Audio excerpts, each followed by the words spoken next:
And just like that, we are live and in charge. Good morning. I am Steve Nudelberg. This is the Nudelberg Daily Huddle. The gentleman sitting across from me, who are you? Shay Money, that's who that is. I forgot we're in the same room, and so we can't actually hear him, but there I am. So we are live this morning. This is, as you know, is my favorite segment. I love the fact that we get to bring people that we know, people that we work with, to kind of give their story, give some backdrop, maybe be a scorecard for you to sort of do that comparison game in a healthy way. Today was supposed to be Johnny Earl, better known as Johnny Cupcake. Condolences to him and his family. His mom passed away this week. So Shay had responded for me in a way that he knows, hashtag FOE. So it's family over everything all the time. Lots of fun stuff going on this morning. It is February 2nd. In other words, it is Groundhog's Day. Shay, show me Groundhog's Day. Then put your little hand in mine. There ain't no hill or mountain we can't climb. Babe, I got you, babe. So I don't know about you guys. That's one of my favorite movies. And as a part of the plot, I can watch that movie all the time. I think it's A&E is playing the movie all day.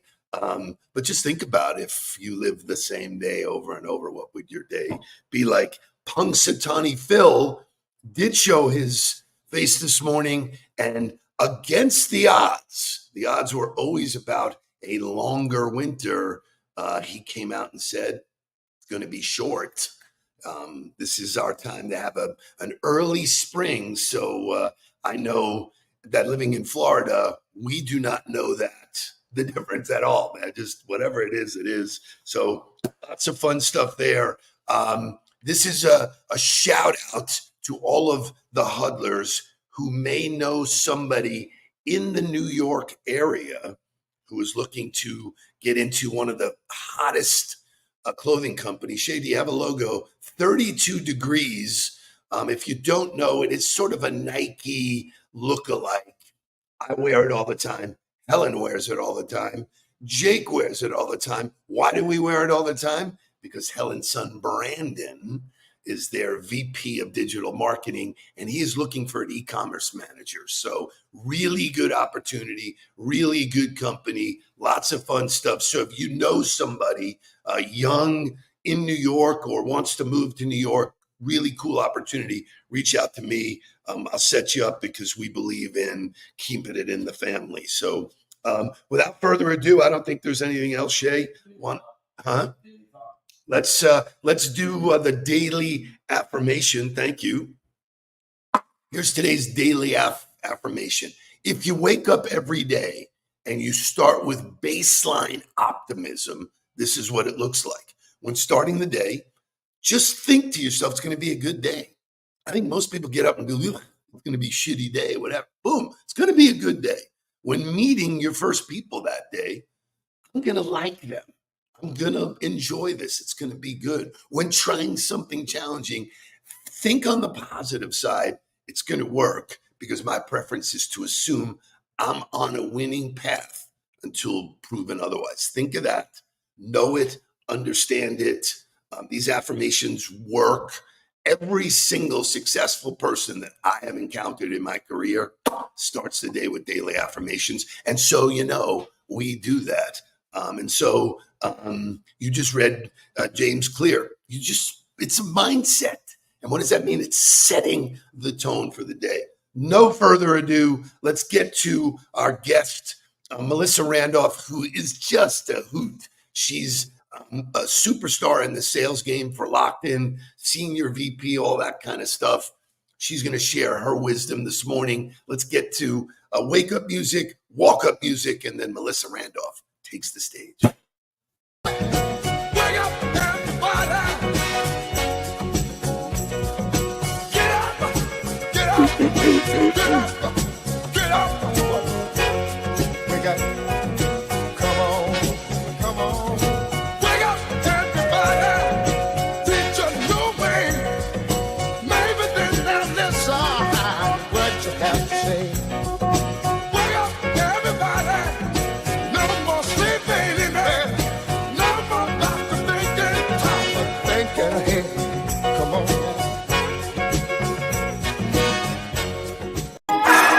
Every day I'm hustling, every day I'm hustling, every day I'm hustling, every day I'm hustling, every day I'm hustling, every day I'm hustling,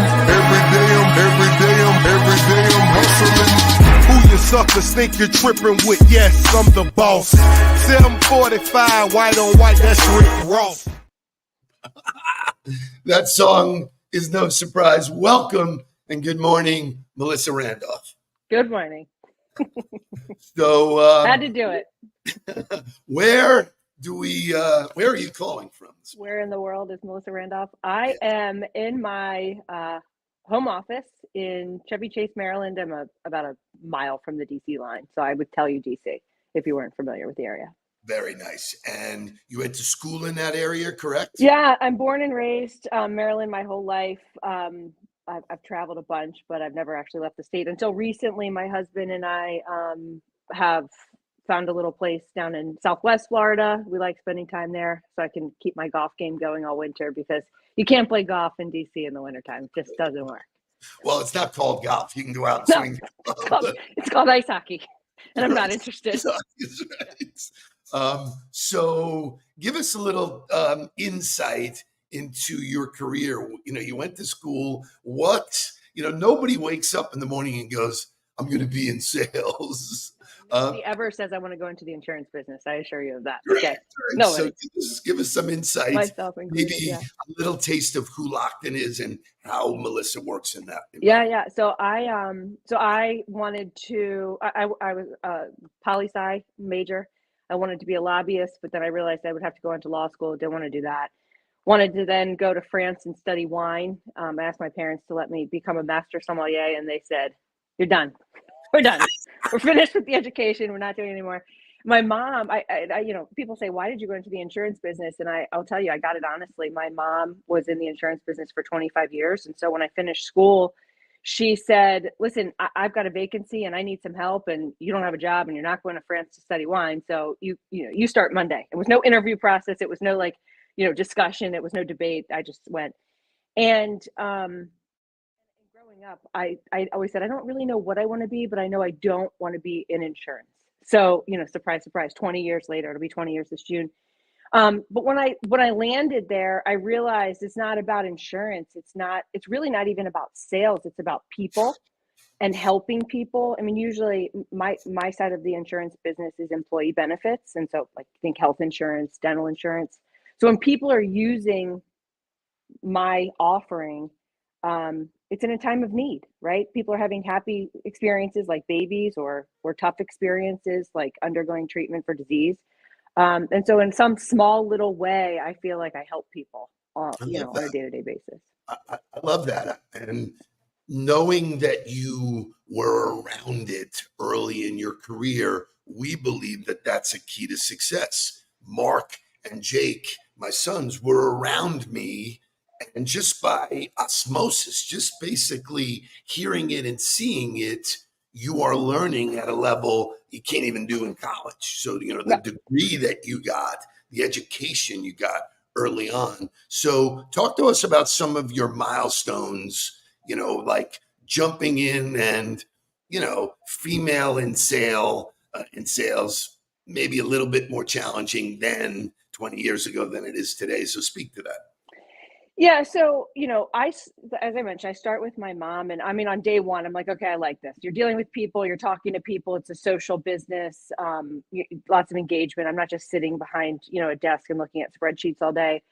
But there's a huge learning curve. My business is highly technical. So while I knew early on I wanted to go into the, sales or consultative or, direct to business route, I had a lot of learning to do about what I was selling to my client or to my prospective client.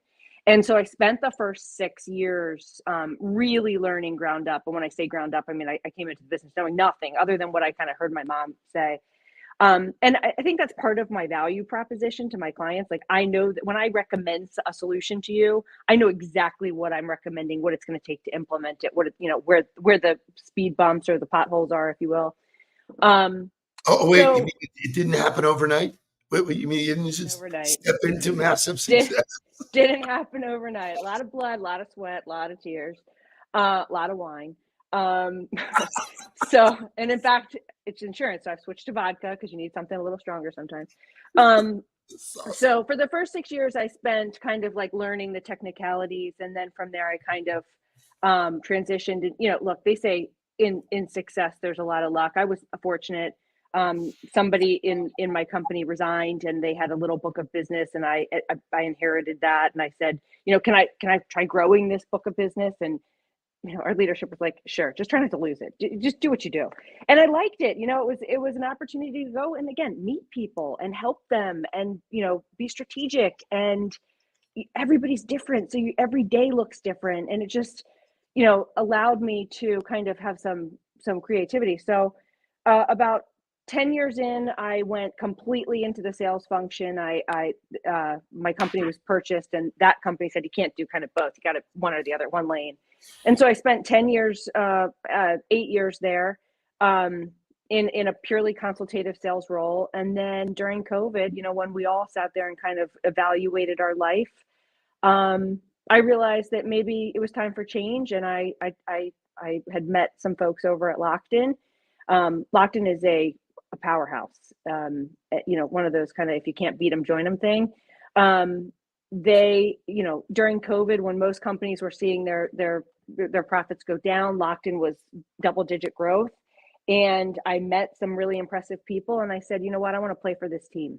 So about 2 years ago, I joined the Lockton team, and no looking back. It's been awesome. So you would describe your sales approach as relationship driven. We've had the pleasure to work together for the last year or so. What are the keys to developing relationships at scale, especially in a new digital environment? Yeah.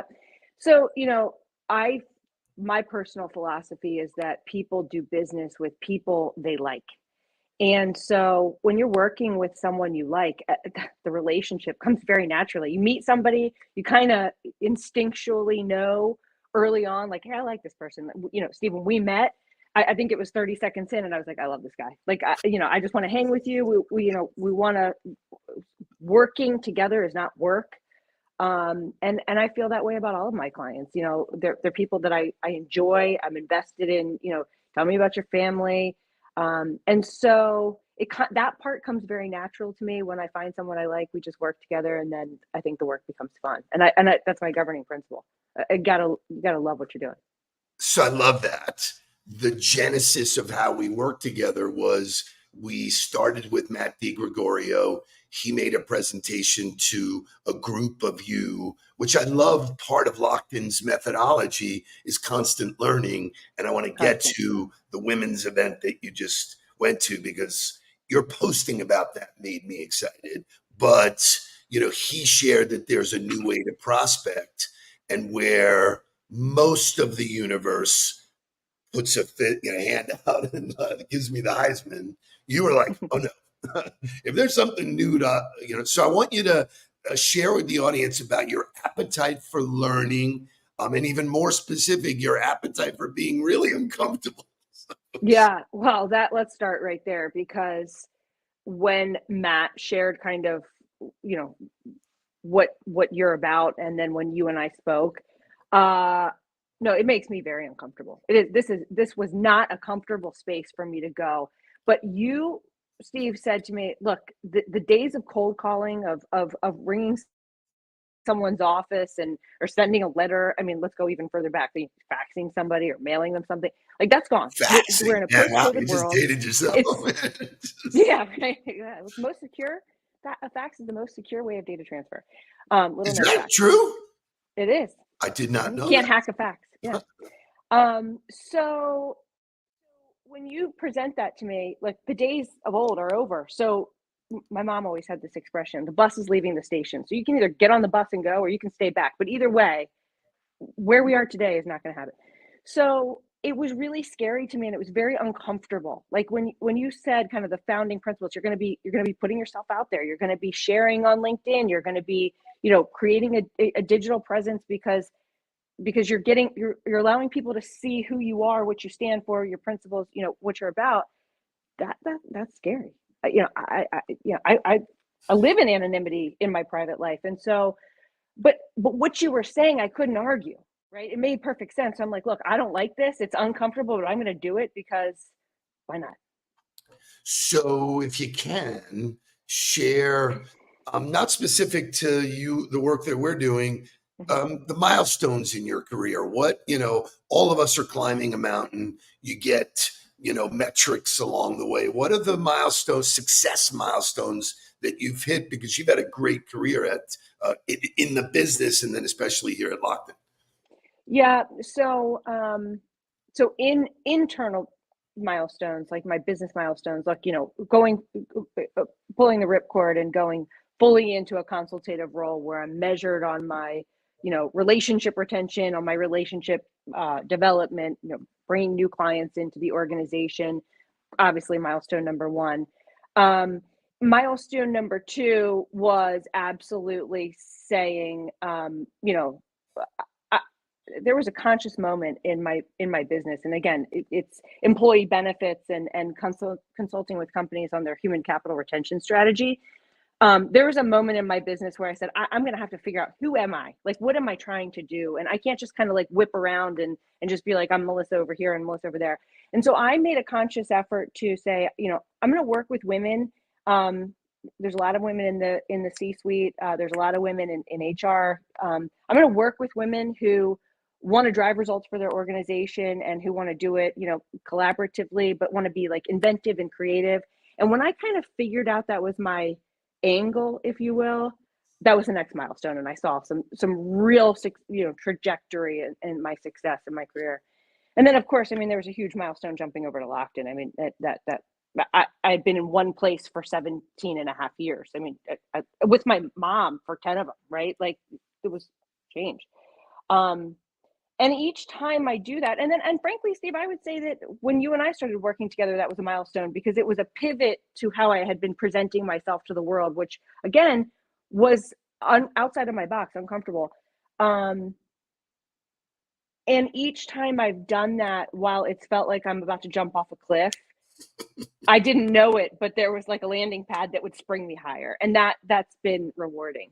Love it, love it, love it. So Lockton does a really good job, in my opinion, culturally, of educating their people, exposing them to best practices. You just came back from an event in Sedona.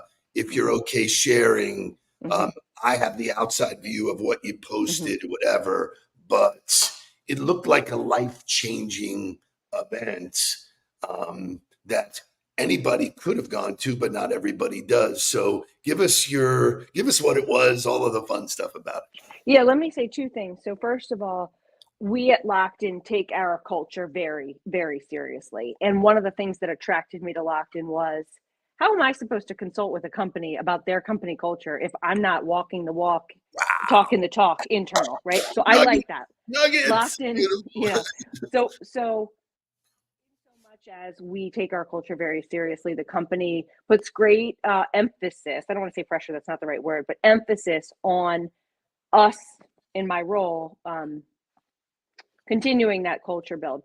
So there is an organization within Lockton called Elite Women Producers. It's something, first of all, we have 600 people in my role across the country. There's 10% of us are women. It's not it's a very male dominated role position.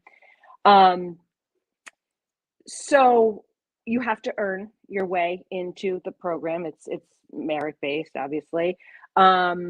And so I qualified last year to join EWP. And each year we have some professional development enrichment, and we have a retreat. This year we went to Sedona. Last year it was in Deer Valley in Utah, which was awesome also. Sedona's if you haven't been to Sedona, it's an amazing place. There's energy there. It's woo woo, but I subscribe.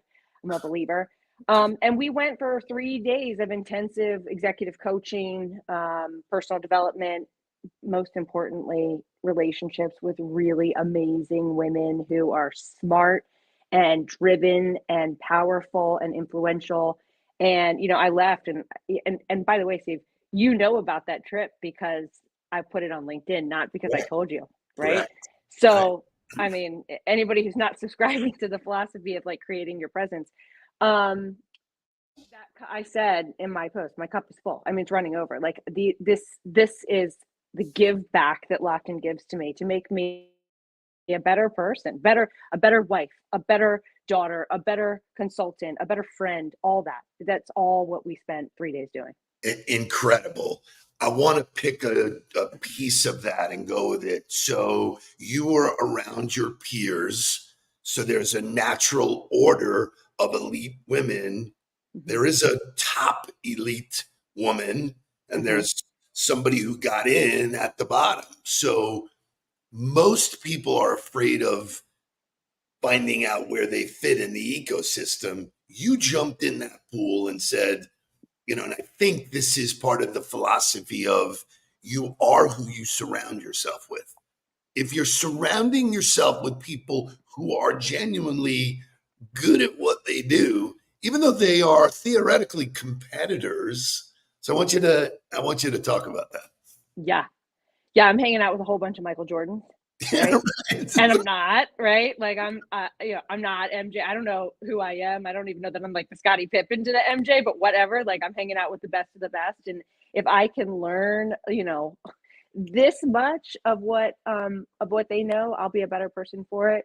Yeah, look, it's intimidating to go step into a new organization where you're judged on your ability to perform. I mean, and it's not like behind the scenes judgment. Oh, no. They put your numbers up on a screen. You're going to see exactly where you stack. And it's not fun to be low. I mean, you want to be in that top quartile.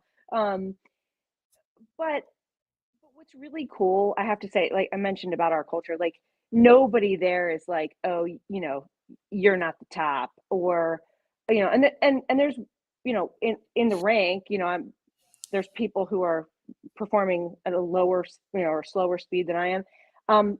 But we say, hey, listen, if you're ever in DC, like come hang out with me, let's meet, like let me help you. If you know people there, I'm happy to, make introductions, whatever. So like it's a very collaborative environment. And in fact, we're encouraged to collaborate. And I personally believe that when you collaborate, everybody's success. There's plenty to go around, and we all do better together.